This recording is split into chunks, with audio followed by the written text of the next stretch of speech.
In 2000, Zeb Quinn was employed at the Walmart on Hendersonville Road in Asheville, North Carolina.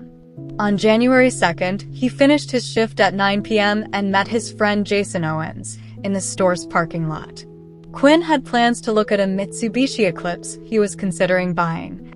Jason said he accompanied Quinn in a separate vehicle. Security footage from the nearby Sykora gas station captured the two purchasing sodas around 9:15 p.m. before driving off in their cars, Jason in his Ford pickup, Quinn in his light blue Mazda Protege, toward Long Shoals Road. According to Jason, Quinn flashed his headlights shortly before 9:30 p.m., prompting both to pull over near T.C. Roberson High School. Quinn reportedly told Jason he had received a page and needed to make a call. He drove off and returned about 10 minutes later, allegedly rear-ending Jason's truck. Quinn apologized, said he could no longer see the car that night, and drove off. He was never seen again. Later that night, Jason was treated for head injuries and a broken rib from what he claimed was a separate car accident near a Waffle House at the I-26 intersection. However, no accident report was filed, and his injuries didn't align with a typical crash. On January 4th, Jason called Walmart pretending to be Quinn, reporting him sick. He later admitted to making the call, claiming Quinn had asked him to. After giving his initial statement, Jason was no longer cooperating with investigators. Quinn's Mazda was found abandoned 2 weeks later on January 16th in the parking lot of Little Pig's Barbecue on McDowell Street. Inside were a plastic hotel key, a black Labrador mixed puppy about 3 months old, empty drink bottles, unidentified hairs, and a jacket not belonging to Quinn. The dog, which was not his, was adopted by a responding officer. The rear windshield had orange and pink lipstick markings, 2 exclamation points, and a large pair of lips. The driver's seat was adjusted for someone shorter than Quinn, and there was no sign of him. The location was near Mission St. Joseph's Hospital, where several of Quinn's family members worked. Police suspected foul play and began treating Quinn's case as a homicide. In 2009, they collected forensic samples from Misty Taylor, a friend of Quinn's, though she was not considered a suspect. Quinn had told his family that Misty's boyfriend, Wesley Smith, was abusive and had threatened him due to his involvement with her. Investigators traced the page Quinn received the night he disappeared to the home of his Aunt Ina Ustick, who denied making the call. She claimed she was at a dinner at the home of Tamra Taylor, Misty's aunt, that evening.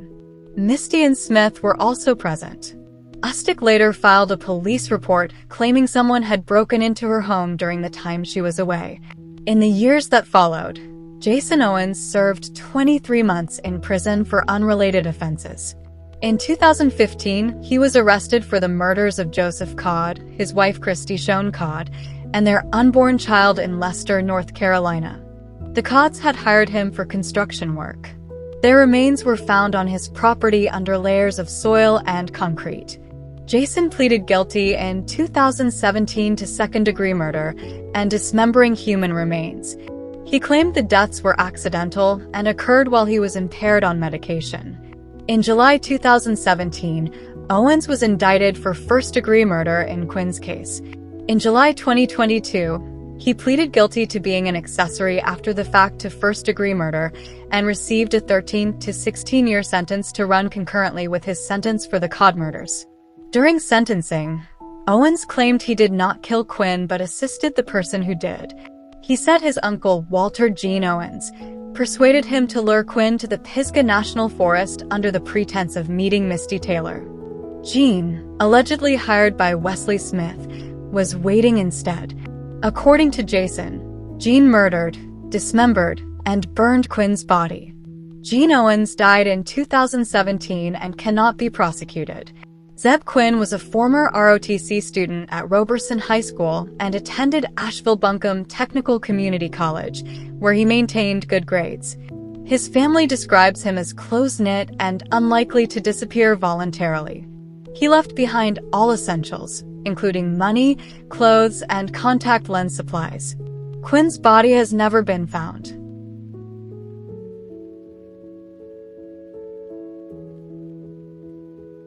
On September 29, 2002, 4-year-old Cananda Bennett was reported missing by her mother, Vartasha McCullough, also known as Vartasha White or Vartasha McCullough White. Vartasha claimed she last saw her daughter around 5 p.m. at a Kmart in Whiteville, North Carolina. The two lived in Conway, South Carolina, and were reportedly visiting Cananda's uncle that day. Initially, Vartasha told police that Cananda vanished from an aisle inside the store. She later changed her story, saying she assumed Cananda was walking behind her as they entered the store, but when she turned around, the child was gone. However, store surveillance footage showed no sign that Cananda had ever been there, and no witnesses recalled seeing her at the Kmart that day. A search of the family's car revealed no child seat or other signs that a young child had recently been in the vehicle, except for a single Matchbox toy car found under a seat.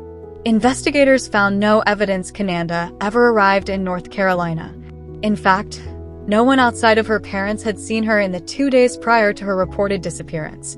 Witnesses raised serious concerns about Cananda's safety before she vanished. One reported seeing bruises on the child's face and shoulder. When asked about them, Cananda allegedly said, "My mommy did it." When the witness confronted Vartasha, she responded, "I'm going to whip her ass for telling you." Another witness saw cuts and strap-like marks on Cananda's body. On the same day Cananda was reported missing, her grandparents told police in Conway they feared she was being abused.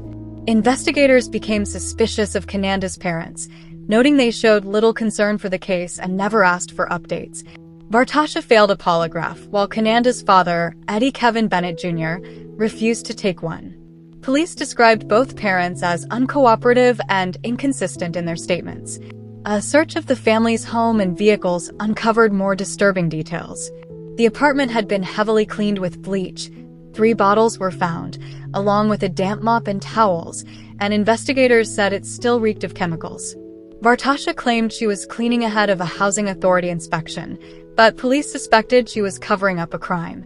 Inside the apartment, authorities found transfer stains consistent with an attempt to wipe up bodily fluids. DNA testing confirmed the stains matched Cananda. Police also noted that many of the girls' belongings, including toys and clothing, had already been thrown away. Both parents spoke about Cananda in the past tense, indicating they may have believed she was already dead. After being told she had failed her polygraph, Vartasha began to cry. An officer confronted her, saying, "We both know that whatever happened to that child didn't happen in North Carolina. It happened in that apartment, didn't it?" According to police, Vartasha nodded in agreement but later retracted the admission, returning to her original story that Cananda disappeared at the Kmart. In February 2003, both Vartasha and Kevin were arrested and charged with homicide by child abuse. Investigators said the DNA evidence confirmed Cananda died in Conway and never made it to Whiteville. Additional charges against Vartasha, including unlawful neglect of a child and inflicting great bodily harm, were added in December 2005. Charges against Kevin were dropped in October 2005, though authorities stated they could be reinstated if more evidence surfaced. During her 2006 trial, Vartasha testified in her own defense, denying she had harmed her daughter. Prosecutors argued that Cananda died as a result of abuse, and that Vartasha panicked and attempted to cover it up. The jury found her guilty of all charges, and she was sentenced to 20 years in prison. Cananda McCullough remains missing. At the time of her disappearance, she was described as a bright, polite child who could read simple words and count to 30. She is presumed dead, and her body has never been found.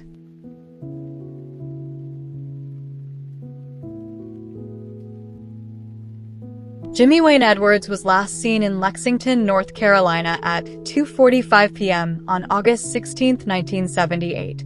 He lived with his wife and child on Laurel Avenue and worked at the Young Hinkle Furniture Company. He was a member of the Outlaws motorcycle gang and had a falling out with other members.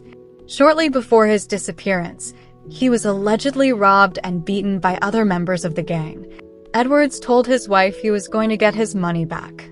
He disappeared the next day and has never been heard from again. Foul play is suspected in Edwards' case, and he remains missing.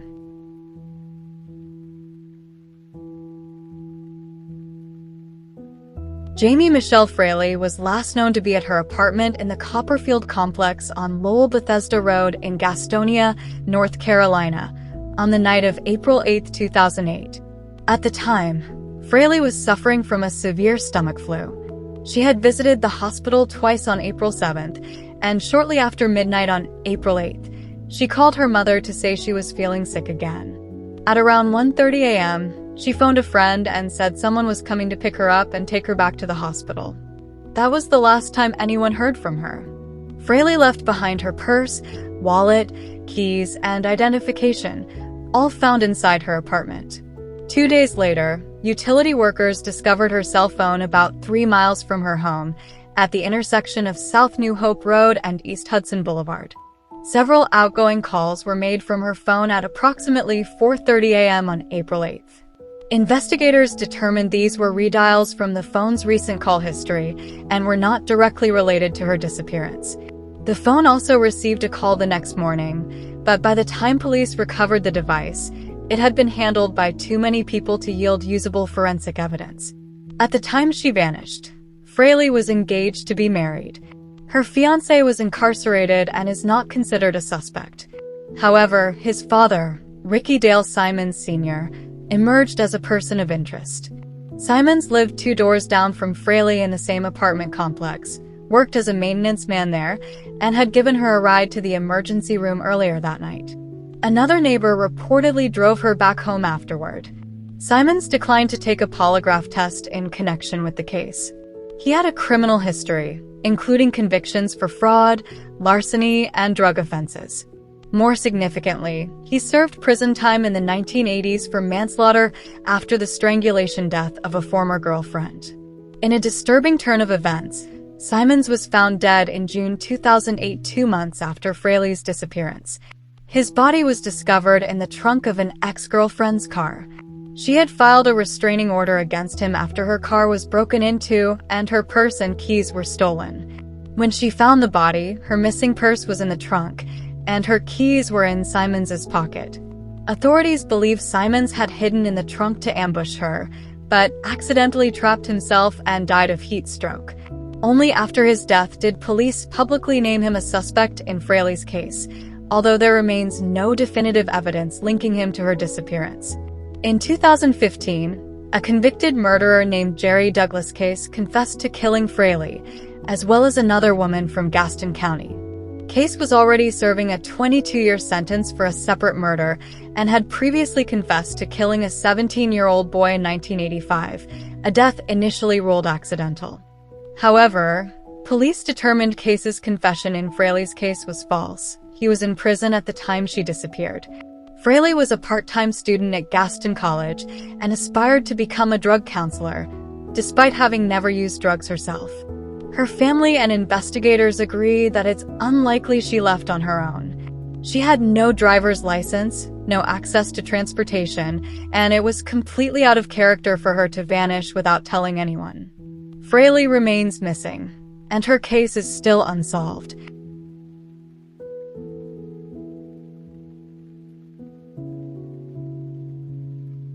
Tristan Allen Myers moved to Roseboro, North Carolina, in August 2000 to live with his great-aunt and great-uncle. On October 5, 2000, while his great-aunt was napping, Tristan wandered away from their home and was never seen again. He was accompanied by 2 dogs at the time of his disappearance: Sasha, a black Doberman puppy, and Buck, a tanned, 3-legged Chihuahua mix. Immediately following Tristan's disappearance, authorities launched an extensive search of a 10-acre wooded area near the family's residence.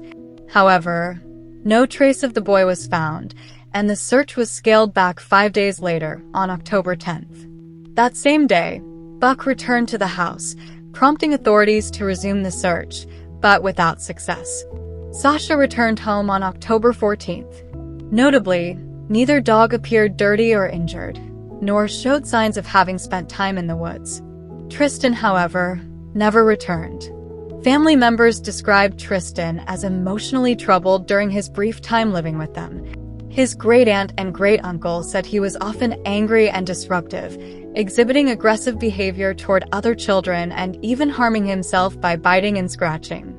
Just 11 days before his disappearance, he reportedly killed one of the family's dogs. Following the incident, He was admitted to a psychiatric hospital for evaluation. Doctors determined Tristan was emotionally and physically underdeveloped. He had limited verbal skills and struggled to follow basic instructions, making a full psychological assessment difficult. He was released after a short stay. 3 days after returning home, Tristan wandered off and was found half a mile away at a nearby farm by a neighbor who brought him back. 3 days after that incident, he disappeared for the final time. Tristan was born in Mississippi to a 15-year-old mother. His father was never identified.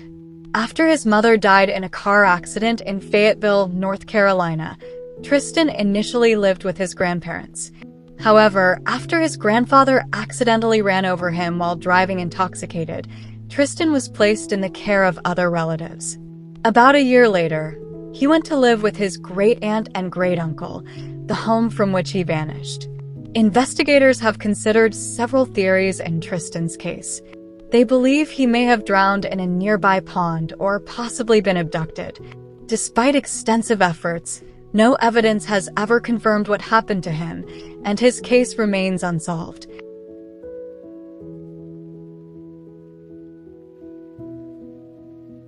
Casey Young was last seen in Boiling Springs, North Carolina, on May 15, 2023.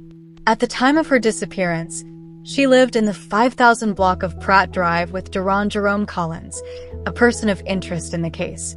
Initially, Collins told authorities that Young never returned home from her job at Spartanburg Regional Hospital. However, surveillance footage from the neighborhood showed Young arriving at her residence around 4:50 p.m. in her white 2009 Infiniti G37. After this footage was reviewed, Collins changed his statement, admitting that she had arrived home around 5 p.m., as the video indicated.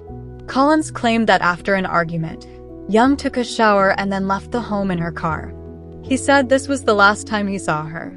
2 days later, on May 17th, Young's car was found abandoned in the parking lot of the nearby Windsor Palms apartment complex. It had been backed into a space behind some bushes, as if someone had attempted to conceal it. Surveillance footage from the area showed Collins driving the car to that location at 7:34 p.m., wearing gloves as he wiped down the vehicle before walking away. He was also seen discarding items into a dumpster. Investigators discovered that Collins had left his phone at home during this time, seemingly to avoid leaving a digital trail. Additionally, he had manually deleted footage from the couple's home surveillance system around the time Young vanished. System logs revealed that cameras had been unplugged at key moments, further raising suspicions. Just 2 days prior to her disappearance, police responded to a domestic violence incident at the home, during which Collins allegedly choked Young. Although no arrest was made, Young declined to press charges. Authorities later confirmed that Collins has a history of intimate partner violence, though he has not been previously convicted in such cases. In June 2023, Collins was federally charged with obstruction of justice and witness tampering in relation to the investigation into Young's presumed kidnapping. In July 2024, he pleaded guilty to those charges. While these charges are not directly connected to Young's actual disappearance, they pertain to his actions in its aftermath. He faces up to 40 years in prison. As of now, Casey Young has not been found, and foul play is strongly suspected in her disappearance.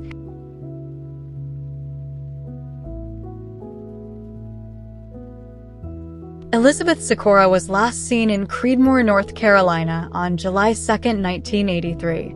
Despite disappearing in July, she was not officially reported missing until October 20th of that year. She has never been seen or heard from again. Elizabeth was previously married to Scott Gerald Sykora. Notably, another one of Scott's ex-wives, Helen Fuller, also vanished in 1983 and remains missing. Although no photos of Fuller are available, she was 19 years old at the time of her disappearance from Durham, North Carolina, on November 24, 1983. Years later, in late 2017, Scott Sykora was charged with kidnapping and murder in the disappearance of his brother-in-law, Gerald Pollard, who went missing in 2013. Pollard's body has never been found, and in August 2019, the charges were dismissed due to lack of evidence. Authorities have stated that those charges could be reinstated if new evidence emerges. Although Scott Sykora has never been charged in connection with the disappearances of Elizabeth Sykora or Darlene Fuller, investigators strongly suspect his involvement in both cases, although there isn't much information available about either case. Elizabeth's disappearance is considered highly uncharacteristic, and foul play is suspected in both her case and Fuller's. Both cases remain unsolved.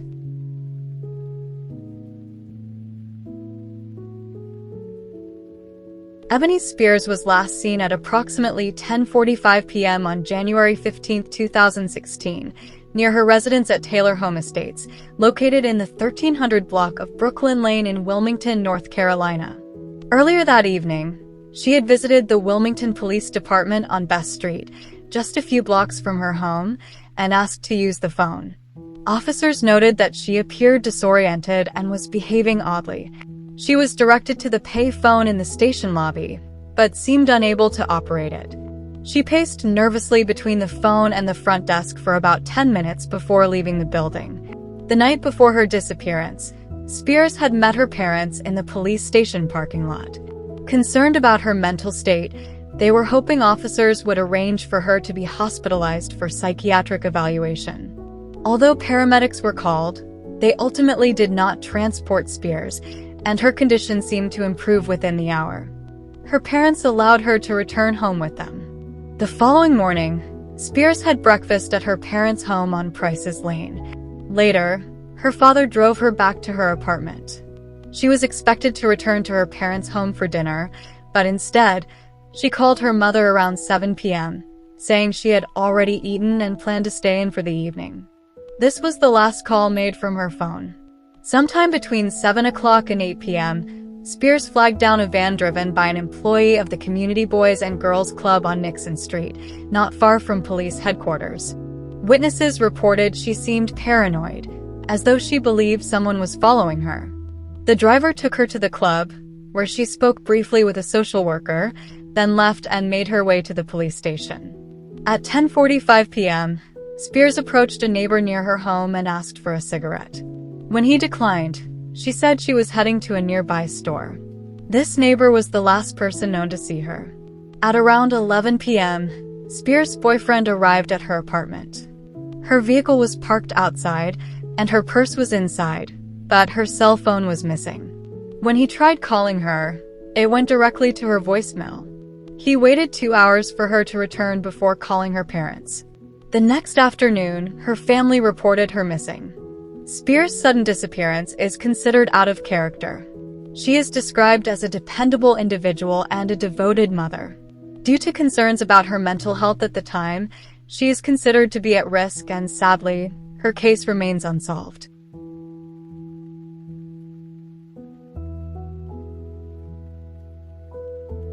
Terry Tersak was last seen in Asheville, North Carolina on June 1, 2009. That day, she called a cousin in Garner, North Carolina, about 250 miles east, and said she was planning to drive there with her young son for a visit. However, she never arrived, and no one in her family has heard from her since. Terry's husband, Stephen T. Tersak, later told authorities that Terry had left the next day with a woman named Jen. He said they stayed in contact briefly and that she asked him to pick her up on June 20th. However, when he went to the address she provided, it turned out to be fake. Upon returning home, Stephen claimed that someone had gone through his storage unit and cleared it out. He said he tried to report the incident to police, but they allegedly refused to file a report. Stephen also claimed that in October 2009, Terry unexpectedly stopped by the apartment he had moved into after her disappearance. According to him, they had a short conversation during which she said she had been staying in Boone, North Carolina. She left shortly after, and he has not seen or heard from her since. Terry was estranged from her family, and her father and brother did not report her missing until May 2011, nearly 2 years after she was last seen. Stephen described Terry as a drug user who had plans to enter a rehabilitation program. At the time of her disappearance, she was on probation for a 2007 misdemeanor for a marijuana conviction. He also stated she had previously worked as a stripper, though not in the year leading up to her disappearance. He believes she intentionally abandoned him and their autistic son. A friend of Terry's disputed Stefan's portrayal of her, acknowledging that while she did use marijuana, she was not addicted to it and did not drink heavily. Notably, Terry left behind a recently purchased vehicle, which Stefan later traded in after she went missing. Since her disappearance, there has been no activity on Terry's social security number, bank accounts, credit cards, or driver's license. Her family suspects that Stefan may be withholding information, but he insists he had no involvement and believes Terry left willingly and may still be alive, living in hiding. He even launched a website to raise awareness about her case. Terry Tersak's disappearance remains unsolved.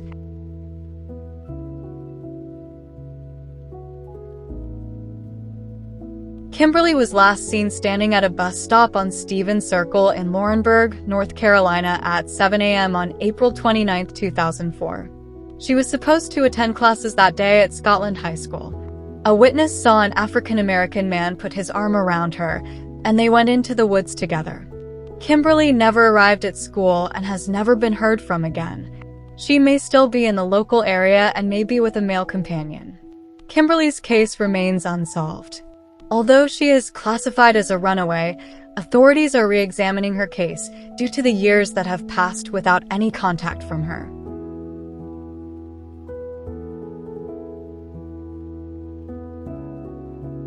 Goolsby was last seen when she left for work in Greensboro, North Carolina on July 16, 1986.